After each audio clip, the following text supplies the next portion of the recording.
isarag xiisale daawadayaal ku soo dhawaada Gaylan Media waxaan idin soo gudbinaynaa waraysi iyo xog waran xasaasi ah oo xog badan xambaarsan oo aan la yeelanayno shakhsi adkeyd in lala kulmo sanado iyo maalmo ka hor xog waraysigan xasaasiga waxaan ku gorfayn doonaa malafyo waaweyn oo xog badan ay dadka Soomaaliyeed ka hayn balse dhacdooyin dhacay oo ay yihiin kuwa taagan ilaa maantadan la joogo waxaana la jooga oo martino ah Fahad Yaasiin soo dhawo waa dhawahay waan ku faraxsanahay inaan maanta la joogo dadka Soomaaliyeed siyaabo kala duwan marka looga hadlayo waa kuma Fahad Yaasiin hadda meel aan ka bilaabo ma aqaan waa horta waa kan kula jooga haddii laga wado yani taariikhda iyo backgroundka magacaaga waa Fahad maxaa ku raaca aniga waxaa la yiraahdaa Fahad Yaasiin Xaaji Taahir waxaan ku koray qoys diineed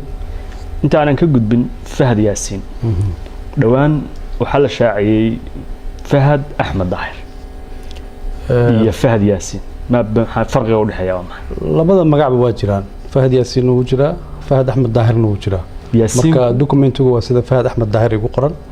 laakiin qoys ahaan Fahad Yaasiin baa la yaqaanaa magaca Fahad iyo Yaasiin waa isku hal qof waa magacyo israaca waay oo la wada yaqaan oo hal qof oo Fahad la yiraahdo Yaasiin la yiraahdo ma Soomaalidu dhammaan taqaana magac qoysna waa leeyihiin magac documentiga ugu qoran waa leeyihiin laba magac la tahay magac saddexaad inuu jiro dhici kartaa markaan yar Cabdiraxmaan baa la dhihi jiray koritaan ahaan waxaan haynaa inaad ku barbaartay gobolka Gado halkaasna aad ku hana qaaday dulmarkoodan ku sabay koritaankaaga aniga marka koowaad waxaan dhashay 7-meeyadii bartankeeda ama aakhirkeeda u dhow waxaan ku koray qoys diineed waxaan ahay hooyo koris ayada ay barbaarisay ayada ay korisay wayna nooshahay ilaahay cimrigeeda iyo caafimaadka uu hawsiyeeda labadaba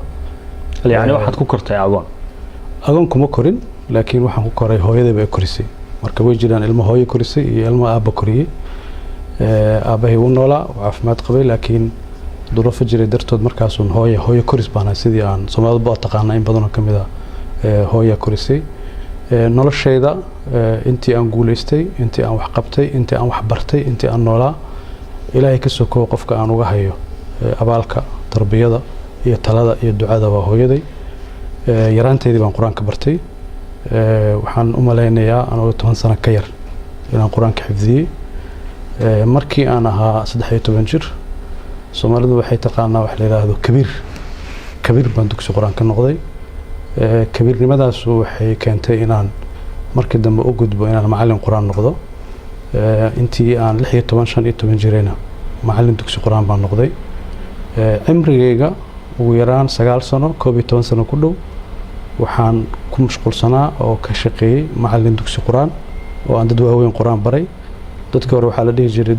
dugsi hebel buu kiciyo laakiin marka baadiyaha la joogo magaalada marka la joogo dad ba quraan la baraa waa loo dhameeyaa dana kuwa kale la baraa yani Fahad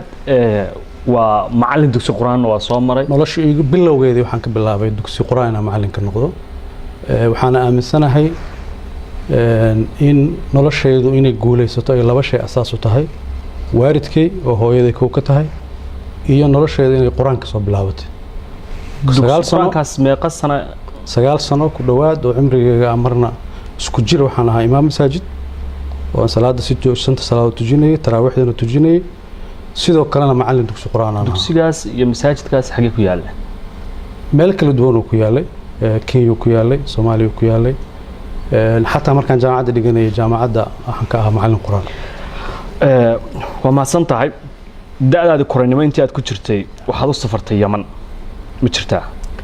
Yaman waan ku soo waday waa markii dambe oo aan waxbarashada qaybteedii jaamacadda aaday jaamacad leeyahay jaamacad Iimaan ardadii ugu horeysay oo sanadkii labaad markii jaamacadda la aasaasay dhigatay baan ku jiray jaamacadda muddadeedii waa dheeraa ma aanan awoodin inaan dhameysto sanado maxduud ah aan dhigtay oo taas igu kaliftay markii inaan mar dambe waxaad baratay marka waxaan bartay maado isku dhex jirta waxa la yiraahdo culum insaaniya marka maadooyin shariicada islaamka ah iyo maadooyin taariikhda psychology-ga cilmiga bulshada juqraafiga isku dhex jira waa kulli mana aadan dhameysan insaaniya ma aanan dhameysanin qayb kamid ah aan dhigtay laakiin jaamacad kale mar dambe ka dhamaystay kasokow in waxbarashadaadu ay qoys diimeed ka soo jeedo oo sida dadka Soomaalida in badan oo kamid ah ay ogtahay ama siyaabo kala duwan loo wariyo haddana aad sheegtay in qoys diimeed ka soo jeedo Yaman maxaa kale ka soo qaadatay oo dhaafsiisan waxbarashadaas jaamacadda xerow baan ka noqday waxyaabo diinta kutubada qaar oo culumaan ka akhristay waxaan xaadiray muxaadarooyin culimo waaweyn oo adduunyada kamid ah sida Sheekh Muqbil Haadi Alwaadici Sheekh Maxamed Xasan Daddo oo hadda caalim weyn oo Mauritania sharaf weyn ay ahayd culimadaas waaweyn inaan arkay ayagoo muxaadareynaya waxaad ahayd xerow salafiya oo culimadii kala duwanaa ee Yemen joogay ee fikirka salafiga islaamiga aaminsanaa ka soo tacadufay fikirka salafiga waa ku koray aniga waxa xataa aan doortay ma aha markaan aqliyeystay hooyaday way xijaabneed Fahad waa wariye inta aanan dhowr su'aalood oo kale aan u gudbin Fahad ma leeyahay xirfad kale wariyanimo xirfadeeda kale waa macallin quraan wariyanimo iyo macallin quraan xirfad kale ma jirto xirfadda saddexaad waa siyaasad hayaanka wariyanimada isaga goorma soo bilowday waxaan ku galay waxaan la yiraahdo afka carabiga lagu dhaho hiwaaya dookh inaan jeceshahay 1996 95 aakhirkiisii baan bilaabay artikalo qoraalo yaryar inaan qoro labadii kun markii la soo gaarayna waxaan bilaabay inaan Somali Talk website la yiraahdo aan ka mid noqdo dadka wax ku qori jiray muddo 6 sano ku dhawna editor baan ka noqday website-da Soomaalida kuwa ugu horeeyay ugu saameynta badnaa buu ahaa cases fara badan difaacay oo sabab u noqday inay Soomaalidu ku baraarugto ay ka mid tahay case-kii badda artikalo joogta baan ku qori jiray oo isniinlaha Fahad iyo isniinta la dhihi jiray oo siyaasadda ku faalayn jiray ka bacdi waxaan noqday waxa la yiraahdo freelancer wariye xor ah oo aanu noqday BBC-da Carabiga television al-caalam la yiraahdo ilaa hadda jiro Iran ka shaqeeya idaacado fara badan oo ajnabi ah joornaal carabi aan wax ku qori jiray sida Quds al-Arabiya Sharq al-Awsat laakiin freelancer ma waxaan u ahaa freelancer 2 sano ku dhawaad shirkii waxaan ka fargareeyay Suudaanta ay ku wada hadlayeen Neefasha oo ay ku wada hadlayeen koonfurta Suudaan iyo Suudaan ay ku dhamaatay markii dambe heshiiskaasna uu dhalay in Suudaan koonfurta ay ka goosato si iyadoo heshiis lagu yahay muddo 2 sano ah BBC-da Carabiga freelancer u ahaa dadkii aad wada shaqaysteen meherad saxaafaddu waxay ii sheegeen inaad ahayd nin qoraa ah intii aad ku jirtay sidaad ii sheegtay Somali Talk ayaad wax ku qortay oo muddo dheer faaladii isniintii Fahad ka shaqaysay television laba television oo kale waad ii sheegtay qoraal dambe ma qortay oo aan ahayn xilligii saxaafadda ee aad halka ku qori jirtay cilmi baaris aan qoray markii aan saxaafadda ka wareegay TV inta aan cilmi baarista aadin ma waxaan wax ku qori jiray oo markii aan heshiis shaqada Jazeera bilaabay waa mamnuuc inaad qorto qoraal contractiga ku jirta qoraal ra'yigaaga ma qori kartid qoraalada aad kaydisay ee ku jira maanta baraha kaydka xilliga aad ku qortay Somali Talk oo ka soo qaadanay faalada isniin tahay waxa ku jira maqaalo siyaasadeed oo ka hadlayay xilligaas marxalada taagnaa waxa kamid ahayd soo galitaanka ciidanka Ethiopia ee Soomaaliya waxa kamid ahayd doorashadii dawladda ku meel gaarka ahayd ee Kenya lagu soo dhisay oo aad ahayd wariyaashii tabinay qoraaladaas maanta marka aad aragtid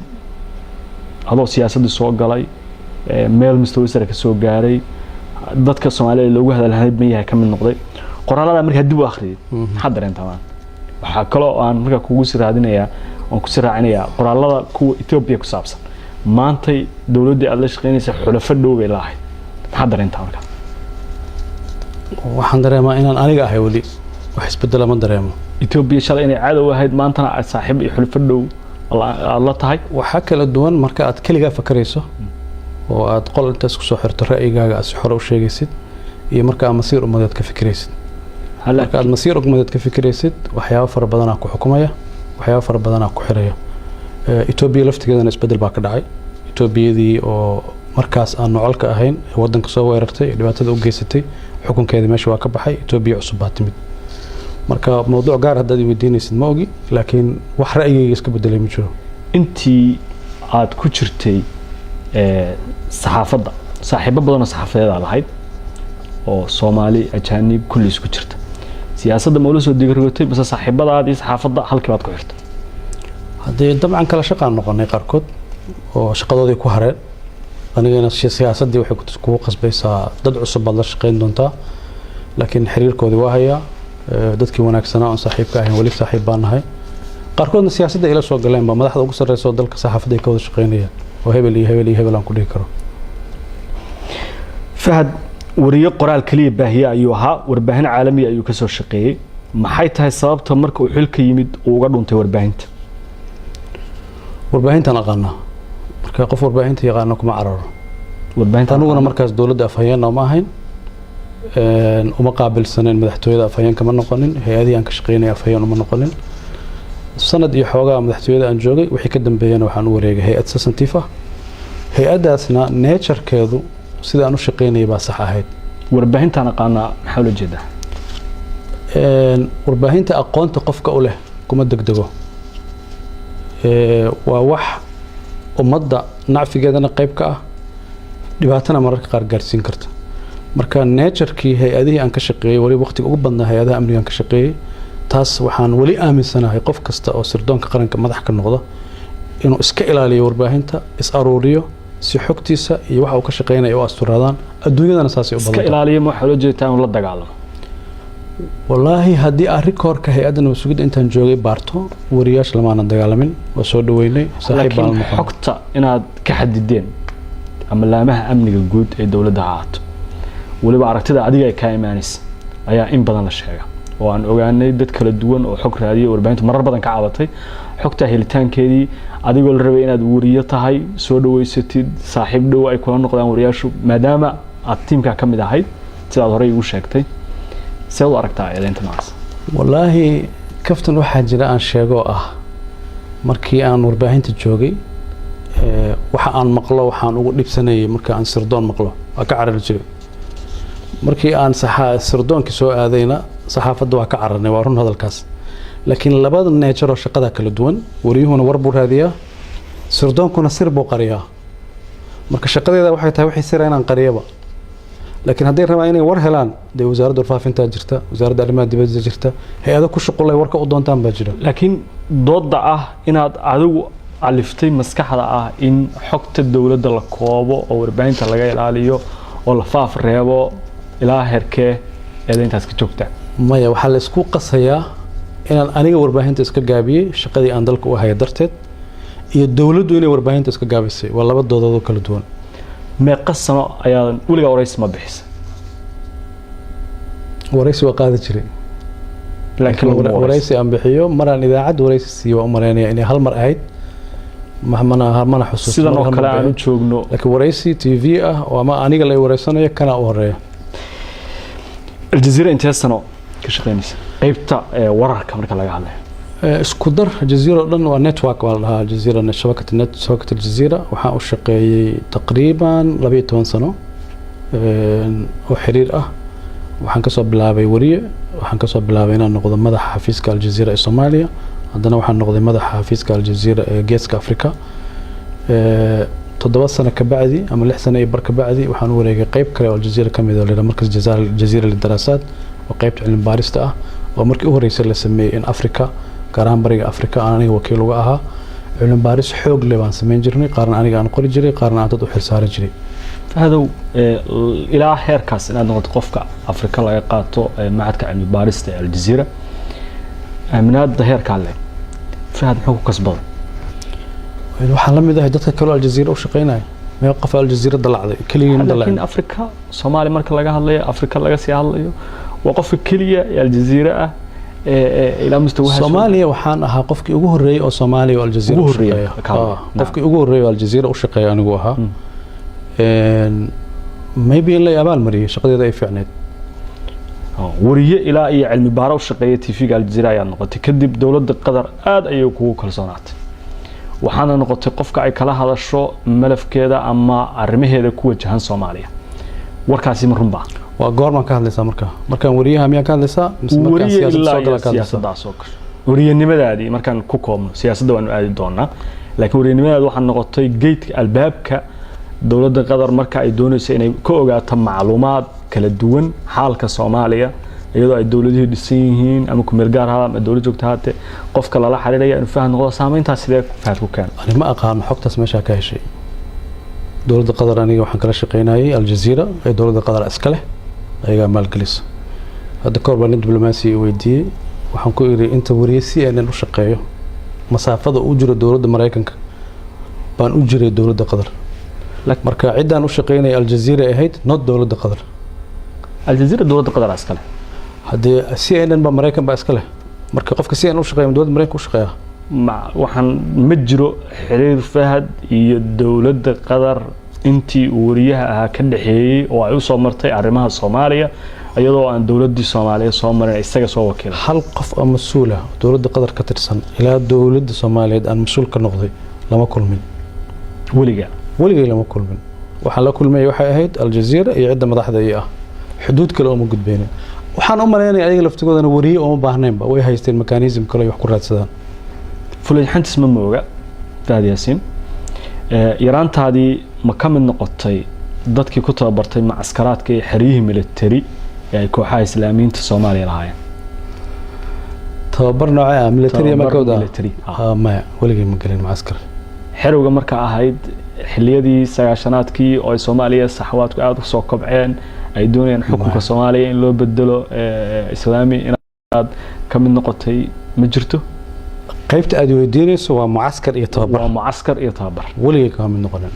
xero military ma galin xero tababarna ma galin weligeedna ka dagaal ma galin markii wariyaha aad noqotay ama qoraal ha ahaato ama muuqaal ha ahaato ama imaadaba xilligii muqaawamada aad baa u firfircoonay dhiig badan baa u haysay dagaalkii socday ee Itoobiya looga soo horjeeday maxay ahayd waxa goonida xiriirka kugu riixay shaqada wariye aan ahayn qadiyad ahaan baan u rumaysnaa ciidanka Itoobiya dalka Soomaaliya mid inay ka baxaan sida darteed xamaasad dadka ka badan baan u hayay marka wariynimadayda waxa shaqadeeda kamid ah inaan dalkayga ku difaaco marka xilligaas dalka xaqiiqada sheego markaas laakiin dalkaaga difaacis waxaad aaminsan inaad tahay xuruudir dalkiisa la mid ah sida ninka dagaalamaya xoog dirir oo qori qaadanaya ma ahayn laakiin wariynimadayda waxaan ugu adeegayay ummadda Soomaaliyeed ciidanka ajnabiga ee u yimid inay ka baxaan waana u taagnaa wayna dhamaatay markii aad wariyaha noqotay xiriirka kooxaha islaamiinta aad la siyaaratay ilaa heerkee gaaray hada su'aasha sida u dhigaysa ma aqaano wariye waa inuu xiriir la yeeshaa cid kastoo niyo samayso si gaara kooxaha islaamiinta ee Soomaaliya islafiga ee dagaalamay ee aaminsanaa ma inta aniga wariyaha salafiyadu awood military ma lahayn marka aan wariyaha noqdo caalamiga noqday oo wariyaha aljazeera aan gaaray salafiyadu awood ma lahayn hada maxkamada u jeedo ma ogi xilligii ay Soomaaliya al-Ittixaad al-Islaami ka hirgashay ee ay xoog lahayd ee ay gada meel kamid ah maamulisay ee ay qow iyo boosax saldhig military ku lahayd ma ka mid noqotay al-Ittixaad al-Islaami su'aasha xoogaa sida u dhigayso khalad yar baa ku jira xilligii ay isfaafinayeen ka mid noqotay oo mucaskaraadkaasi waxaas ma gashay mise Ittixaad ma ka mid noqotay laba su'aalood bay kala tahay marka taa weydiinaysa ma ka mid su'aasha hore mucaskaraadka waad ka soo gudubnay waxaan ku weydiiyay ma ka mid noqotay al-Ittixaad al-Islaami الاتحاد الإسلامي waxaa ka guda weyn salafi horta manhajka salafiga ah waan ku barbaaray waan ku koray tarbiyadeedii qayb kamid ah waaye kutubadii horeyso aan akhristay ayagay ahaayeen waan hadaaya ku yiri markaan aqliyeystay hooyada iyadoo xijaaban baan aqliyeystay marka ururka al-Ittixaad al-Islaami wuxuu kamid ahaa ururadii ugu waaweynaa dalka jiray jiilkii dhalinyarada ahaa markaas soo kacday badankoodu waxay ku biireen ururada islaamiga ah ama xarbi u noqdeen aniga waxaan kamid ahaa dhalinyaradii ku qanacday manhajka salafiga ah ku qanacday ururka al-Ittixaad al-Islaami xubin ka noqday darajooyin sarsare waliba ka gaaray waana ku faanaa ilaa xagee gaartay darajahan marka laga hadlayo al-Ittixaad al-Islaami nidaamkooda sidoo u dhisan yahay waa very complicated hadda ma ka gaaro inaan sharxo laakiin waxaan gaaray inaan noqdo waxa la yiraahdo ra'iis iqliim gobol inaan madax ka noqdo gobolkee ah gobolka madax ka noqdo ma raba hadda inaan sheego الاتحاد الإسلامي ويبربرين هو كانوا يدقين وحين نقدين urur silmi ah oo si siyaasadda iyo iqtisaad dhaqaalaha iyo waxbarashada siyaabo kala duwan maamula waxyaabaha ugu weyn maamulana dhaqaalaha ayaa kamid ah siyaasadana saameyn ku leeyahay ma jirtaa marka kadib al-Ittixaad al-Islaami ka wareegan magaca al-Ictisaam bigtaagu sunna ay aadeen ka mid noqotay xarakadan dambe xarakadan dambe lagama mid noqonaynin xubin ahaan يعني نين والبا oo اتحاد xubin ka noqday laakiin goolashu waxay leedahay golo fulineed ay leedahay maya yani waxaan u jeedaa qof kasta oo اتحاد xubin ka ahaa markii magaca la bedelay magacaas uu guuri marka aan ixtisaam kuma biirin ee ururkii baba guurayba wuxuuna ka yimid urur tajamuc la yiraahdo oo waqooyiga Soomaaliya ka jiray iyo اتحاد الاسلامي baa isku biiray labadoodii markay isku biireen baa waxa ka dhashay magac cusub oo ixtisaam la dhaho markaas ka bacay dad badan baa ka baxay oo urur kala furmay kooxo kala soo biiray ay ka mid yihiin kooxaha maanta saxwaadka jooga Soomaaliya iyo Islaamiinta markaas aduu meel dhexe istaagtay labada dhinacna kuma dhinacyada kala duwan dhinacna kuma biirin maya ma ay fahmin waxaan ku yiri aniga اتحاد baan ku biiray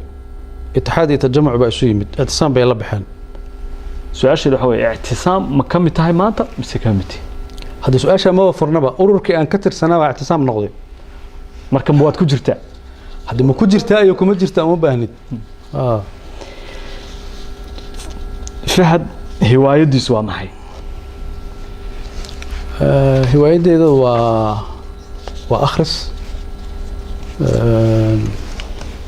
inaan wax akhriyo inaan wax barto mar walbana serious ahaado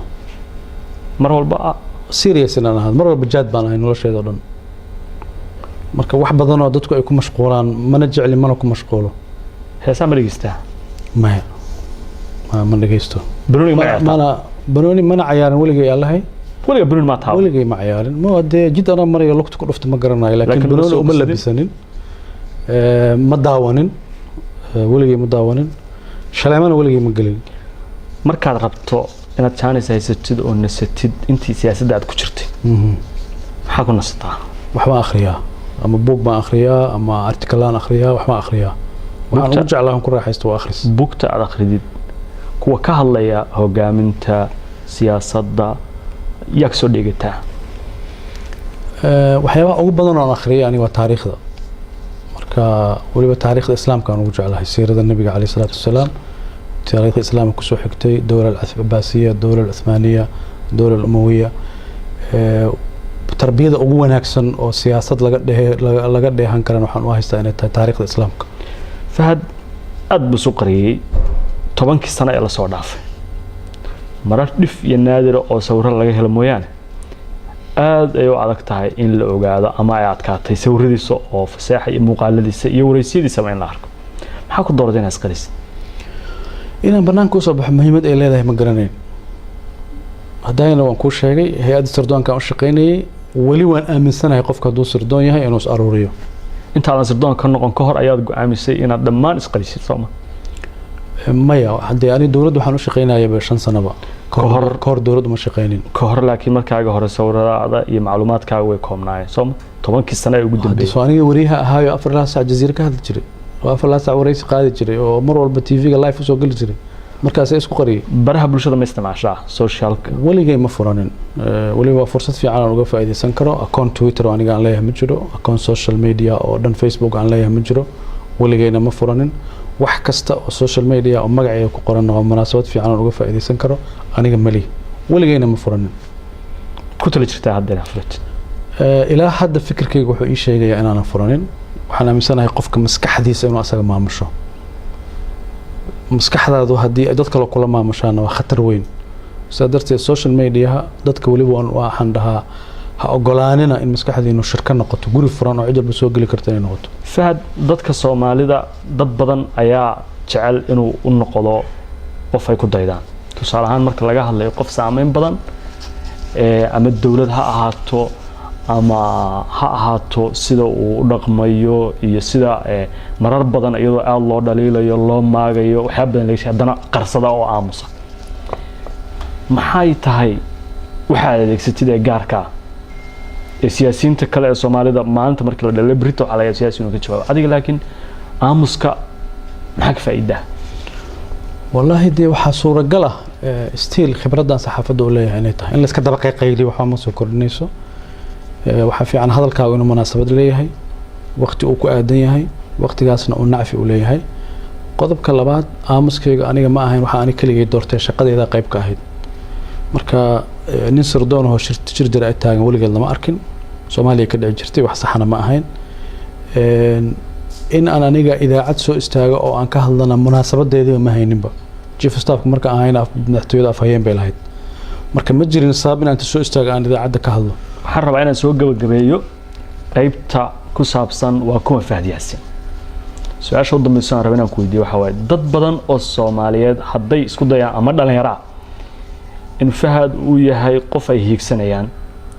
maxaa kula talin lahayd saddex shay baan kula talin lahaa marka koowaad hadafkooda iyo shaqadooda inay islahaato hadafkay u socdaan iyo shaqadooda inay islahaato midda labaad moralkooda damiirkooda iyo shaqadooduna inay islahaato midda saddexaad waalidkiisa inuu ka duceysto hadday nool yihiin su-aal kale ayaa igu soo laabatay waxaa lagu sheegaa nin run badan aamin ah ka go-naansho leh saxda walahi aniga waa sax ma dhihi karo laakiin waa dadaalaa intaan ku dadaali karo waa dadaalaa qofkii aan siyaasad ku ballanno inaan ilaaliyaan isku dayaa waqti badan geliyo xataa haddaan ogahay inaan ku khasaarayo waan raacaa ballantii aan ballanno waa inay ugu dhacday marar fara badan dan dad ballan la galay siyaasad la galay anoo og in meeshaas inaanan ku guuleysanayn laakiin shakhsiyaddeeda inay ii soo harto waa meesha aan ka dhaho marar badan siyaasadda iyo qofnimadaada iyaysan iska kaa raacin qofnimadaada ha ku harto aad baad u mahadsantahay Fahad Yaasin qaybtii ku saabsanayd waa kuma Fahad Yaasin waan su'aalo badan ka weydiiyay haddaad iyo ogolaatid waxaan jeclahay inaan ka gudbo fadlan una gudbo qayb kale oo ah siyaasadda iyo soo biiritaankaaga su-aasha koobaad Fahad goormuu siyaasadda ku soo biiray والله وحاجة ده ثيري لده صحفية هي سياسة ودرس هذه هذا السياسة مسافير بأوجرتها مركا وحي أنك شقيني إنه وريني إنه دعدوين سياسة هذا هيد هذه أنتي سياسة الصومالي أي ساعتين بدن كده وكل حشري مر أرتكل بنك قرية مروا وريني مر سياسيين تان للجوجي لكن هذا تحل دولة ذات قرما قبتي لو كوني تدبي تبانكي ما قبتي وشق الدولة ذات سوقل مركي كوجه الرئيسي أو ستوصح على سياسة ولا سوف الجشيد أما وح الصومالي قال له الصومالية ساميلي السياسات قرما يحيد ودورشين كودن بيدلك الله بكون يلا بيه طبعا كي سبتمبر وحل الدورتي الصومالي حسن شيخ محمد doorashadii ugu horeysay ee Muqdisho ka dhacday waxaan ogaaday macluumaadkuna ay xaqiijiyeen inaad ka mid ahayd dadkii Xasan Sheekh ku qancay inay soo dhisaan oo madaxweyne ka dhigaan oo ololahaas qayb ka noqotay sax miya ololihii madaxweyne Xasan Sheekh 2012 qayb baan ka ahaa lacag aad ka soo qaaday dawladda Qatar in Xasan Sheekh Maxamuud la siiyay oo madaxweyne uu ku noqday 2012 ayaan haynaa macluumaad la xiriira saxba isma inaad ku qancisay dawladda Qatar inay taageerto madaxweyne Xasan Sheekh si uu madaxweyne u noqdo ma wax xaqiiqa ma waxba oo marka wariyaan baahaba marka uma baahnayn bal lacag laakiin waxa kamid ahayd kooxda ololaha madaxweyne hadii ololaha waxaan uga noqon karaa maskax waxaan uga noqon karaa connection waxaan uga noqon karaa dadka inaan u qanciyo oo u sheekeeyo oo saaxiibo u abuuro laakiin warbixintaas wax faafay waa Soomaalida dhexdeeda ku faafay xaqiiqana kuma dhisna totally wax ka war faafay oo aan salri raad lahayn waa ma jirto hadwaaba ku ireeb war faafan salri raad lahayn waa mana u baahnayn ba 2015 waxaad iska diiday xil wasiirnimo waa lagu magacaabay ra'iisul wasaaraha ku soo magacaabay wasiir baa lagu soo magacaabay waa ka cudud daaratay ayadan baarlamaanka la gaaray maxaa u cudud markaas dawladii jirtay inta aanan wasiirka la magacaabin أنا وليبا كاحترامايا كنا قدرنا إني وزيري مقعابين وزير كدكذا لي مقعابي حكومة دي وحياة رئيس الوزراء عمر عبد الرشيد حل جاس قناعة السياسية هي قناعة الدولة مركز جرتي اسمه وافق سنين مركا وحندي دنا واحد ضمير كيجا قلبي قناعة أي سرالي كاهين إن نكمل نقضه ساسا أنا وعد دارتي سي احترام له أو أسترام بأنا وعد دارتي imaanshihii madaxweyne Xasan Sheekh ee 2012 waxa la bilowday kelmad la yiraahdo mulkiilaha dawladda dad badan waxay qabaan inaad ka mid ahayd mulkiilayaashii dawladdaas dadkii wax ka dhistay waliba kuwii foolaadka ahaa sidaan hore kuugu sheegayna dawlado kale cilaaqaadkood ama malafkooda hayay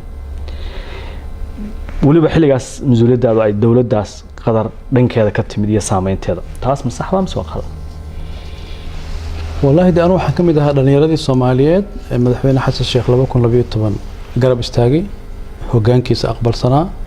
inuu dalka hogaamiye ka shaqeynayay doorkii aan ku lahaana waa ka gutay laakiin in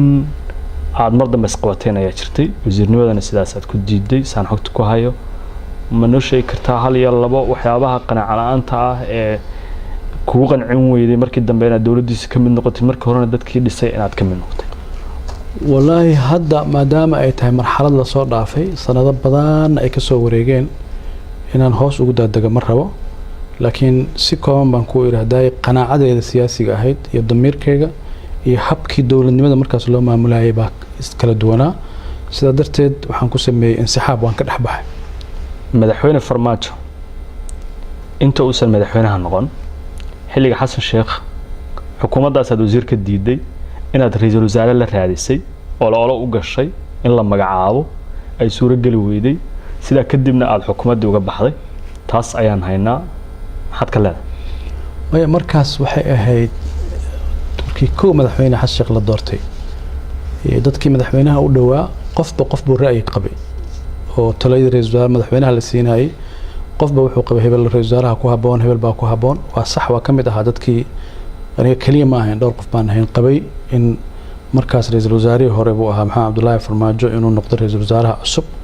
madaxweynuhuna kuma qancin xaq buu u leeyahay inuusan ku qancin laakiin ka bacdi waa la sii shaqeeyay halka kama soo bilaaban kala tagina siyaasiga waa laga yaabaa inay ka bilaabatay waxa la dhaho dhibic yar oo madow inay ka bilaabatay waa laga yaabaa laakiin ka bacdi waa wada shaqeynay waa ka xaal arintaas waana wada shaqeynay adoo ku qanacsan in Farmaajo anigana ra'yi un baan lahaa go'aanka isaga iska lahaa Farmaajo markaas waad u ololaysay xaggee ka soo bilowdeen siyaasadahan isbarashadeen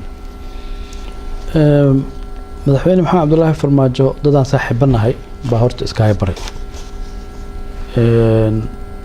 markii uu ra'iisul wasaaraha ahaana wareysi baan marka qaaday laakiin ma aanan sheekaysanin oo dad shakhsiyan u sheekaysta ma ahayn ka bacdi ragaan saaxiibanahay baa iska haybaray markaasaan sheekaysanay afkaartiisa siyaasiga ah baan ku qancay oo aan dareemay aniga qanaacaadkayga iyo afkaartiisa siyaasiga inay iswaafaqsan yihiin dawladdiisii mulkiilaha dawladda mar kale soo laabatay markan haddii Fahad 2012 door xoogan uusan lahayn 2017 Fahad soo laabtay Farmaajona madaxweyne noqday oo uu ololeeyay 2012 wuxuu noqday mulkiilaha dawladda madaxweynayaal hore iyo siyaasiyiin badan iyo shacab Soomaaliyeed iyo warbaahin badan erayga mulkiilaha dawladda aad loogu wareegsan ninka maskaxda dawladda oo ah warkiisa ku kala socoto waxa uu isagu yiraahdo kaliya ay shaqeeyaan aragtaas saad u aragtaa bishaaro waxaan kuugu bishaaraynayaa application-ka Baysi waxa uu ka caawinayaa inaad ehelkaaga lacag u dirto adigoo jooga gurigaaga iyo goobtaada shaqada loo diraha lacagtu waxay ugu dhacaysaa telefoonkiisa gacanta Baysi waxaad ka heli kartaa App Store-ka iyo Play Store-ka fiiri walaalow laba arrimood waaye mowduucaas wax badan baan dad uga sheekay laakiin maanta ugu horeysa amarina public aan uga sheekeyn doono horta erayga mulkiilaha eray asluubaysan ma aha dawladda in la dhaho qof ba mulkiila ah eray يعني qarannimada iyo jiritaanka ummadda iyo baaxadda dalka uu leeyahay in qof loo sheego xogaa ma haboona waa eray arrintii ka xumahay dad mas'uuliyiin oo waaweyn isticmaaleen oo eray yani aan ku sifeyn kara waaye kuma haboona in dalka iyo dadka la dhaho baa mulkiila laakiin waa cudur siyaasadda dalka muddo dheer soo hayay oo institutionadii in la qofeeyo dawladdii la qofeeyo oo la dhaho hebel waana wax nidaamka xisbiga ahaa iyo xisbiyadii siyaasadda oon hana qaadin baa qayb ka ah in marka wax la shakhsiyeedayo taas waa mid labaad waxa waaye maxaa madaxweyne Maxamed Cabdullaahi Farmaajo ugu dhawaatay haday weydiinaysa de khalad ma inaa u dhawaado hogaamiye kasta qof baa saaxiib la ah nabi maxamed calayhi salaatu wasalaam Abu Bakar baa dadka ugu dhawaa Abu Bakar Umar bin Khattab baa dadka ugu dhawaa marka every leader hogaamiye kasta dunida yimaada qof saaxiib la ah waa jiraa anigana sharaf ay tahay madaxweyne Maxamed Cabdullaahi Farmaajo inuu saaxiib iga dhigtay dadka ugu dhow iga dhigtay saaxiibtinimada marka laga tago hawlaha dawladda Soomaaliya ilaa min bilow ilaa min dhamaad oo siyaasiga inaad go'aanka u dambeeya lahayd go'aanka u dambeeya marna ma yeelan karin laakiin waxaan joogay institutionada lagu kariyo go'aanka marna jiif waxaan ahaa madaxa xafiiska madaxweynaha agaasimaha guud ee madaxtooyada shaqadiisa waa taqaana madaxweynaha qofka ugu dhawaa marna waxaan ahaa agaasimaha nabad sugidda ee sirdoonka qaranka waa qofka madaxweynaha shaqo ahaan ugu dhow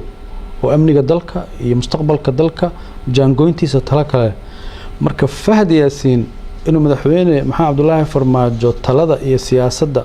processka lagu karinaya qayb ka noqdo xilkayga keenay anu qof ahaanteeda ma keenin mulkiila ma ahayn dawladii madaxweyne maxamed Cabdullaahi Farmaajo shaqaalan u ahaa dawladdaani waana uga mahadcelinaa madaxweyne maxamed Cabdullaahi Farmaajo inuu siiyay laba fursadood oo wadanka ugu shaqeeyo laakiin awood badan leh haddii awoodda meesha ka raadinaysa ma aqaan ama dadku ka raadinaya waxaan ku iri madaxweynuhu marka uu go'aan gaarayo institutionna dhariya lagu soo kariyaa go'aanka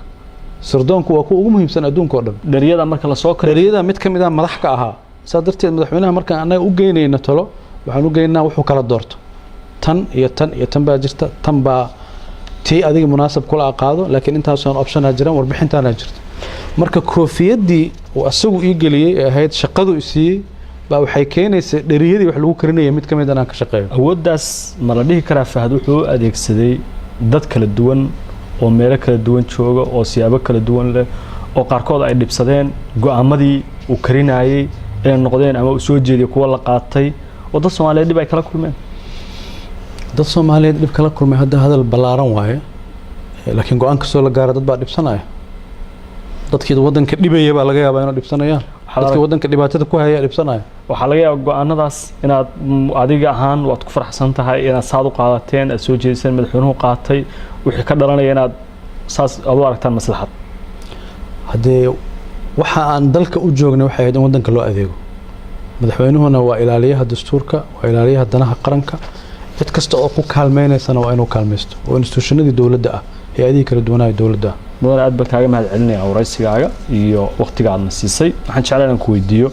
madaxweyne Farmaajo markii uu guuleystay waxaad noqotay agaasimaha guud ee madaxtooyada qaranka waa qofka ugu dhow sida aad hadda tilmaantay shaqo ahaan madaxweynaha horay waxaad u diiday wasiir xukuumadeed oo xasaanad leh oo baarlamaan ansixiyo oo shaqo qabta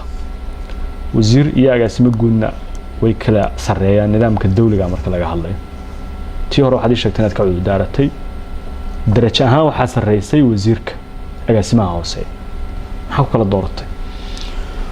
waan ku sheegay waxaan ku iri qanaacadeeda siyaasiga ah iyo afkaartii madaxweyne maxamed Cabdullaahi Farmaajo iswaafaqay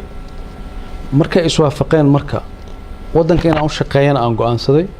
shaqadii uu ii dirsadaan qabanaya shaqadaas oo ii dirsaday agaasimaha guud ee madaxtooyada uu noqdo ana ku qanacday waraale iyo nus baan ku ahaa waana ku faraxsanaa madaxweynahana waan uga mahadceliyaa mar walba waxaan rabaa inaan u gudbo intii xukunka aad joogteen nabad iyo nolol Fahadna uu ahaa agaasimaha guud ee madaxtooyada ama taliyaha hay'adda nabad sugidda iyo sirdoonka qaranka ama agaasima ku-xigeenka hay'adda saddex dawlad goboleed ayaa madaxdooda isbedel siyaasadeed ku yimid doorashooyin ka dhaceen madaxweynayaal la doortay madaxweynayaashaas waxa la aaminsan yahay adiga Fahada ee maanta aan is hor fadhino inaad lahayd door xoogan oo ku aadan sida xukunka ay ku yimaadeen masax baa arintaas qayb baan ka ahaa dawladda Soomaaliyeed oo markaas jirtay oo madaxweyne maxamed Cabdullaahi Farmaajo hogaaminayay anuguna aan mas'uuliyiinteedii ka mid ahaa doorashooyinka dalka ka dhacay ra'yi bay ku lahaayeen qof baa la fiicnaanay qofkaas ay taageerayeen qofkaas inuu guuleysto ka shaqeynayeen marka maamulkii markaa jiray shaqadii aan hayay qayb ka mid ah صح inaad dawlad goboleed farageliseen madaxweynayaal soo doorteen dawladdu aragti ka yeelatay horta faragelin ereyga la dhaho sax ma ahan anoo ajnabi ma nihin madaxda dalka aan ahayn laakiin qof madaxa lama dhaho waxba farageliyay waxaan u gudbayaa malafka shaqadaadii amniga ee NISA haddii aad ii ogolaato oo ay ka buuxaan dhacdooyin waaweyn oo dadka Soomaaliyeed ay siyaabo kala duwan aragtiyo uga haystaan hay'ad xogteedu kooban tahay macluumaadkeedu aad iyo aad dadka Soomaaliyeed xog badan uga hayn haddaad ii ogolaatid oo aad diyaar u tahay inaad si gabasho aan lahayn aad uga jawaabaysid su'aalaha aan ku weydiin doono waxaan diyaar u nahay malafka inaan furno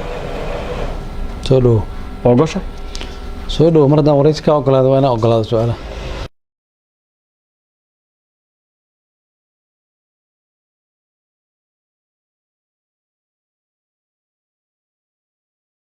ma jeceshahay inaad barato qur-aanka kariimka ah iyo culumta shareecada ugu kaalay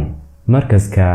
Nuurayn online oo baro adigoo gurigaaga jooga qur-aanka higaada iyo culumta kale islaamka wixii faahfaahin kala xiriir nambarada shaashada kaaga muuqda